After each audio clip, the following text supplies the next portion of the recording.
We're at Cypress Trails. We're doing classroom renovations and toilet renovations, plumbing renovations throughout the campus.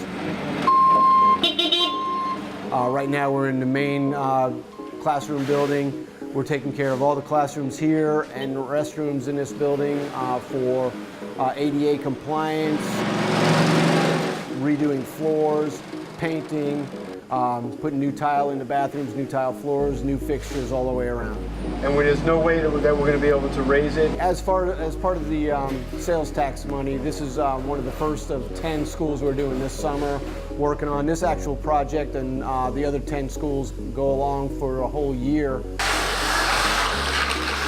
of doing interior renovations, and we're going to be working during school year at some of the schools for the district. As far as the sales tax and the first bunch, it's millions of dollars that we're working on just this summer. We have 5 contractors that are doing upwards of 20 jobs for us.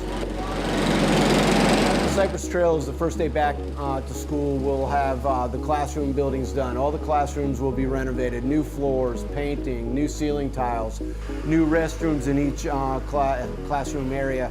Some of the gang toilet rooms or group toilet rooms will be renovated in this classroom building. The hallways will be redone, repainted, floors redone. We will have some single point of entry stuff will be done this summer in the front office with card access to the main buildings and cameras on the front building and buzz-ins for the main office area. For this summer also, we're going to be redoing some of the playgrounds. We got another year before we're done with this school.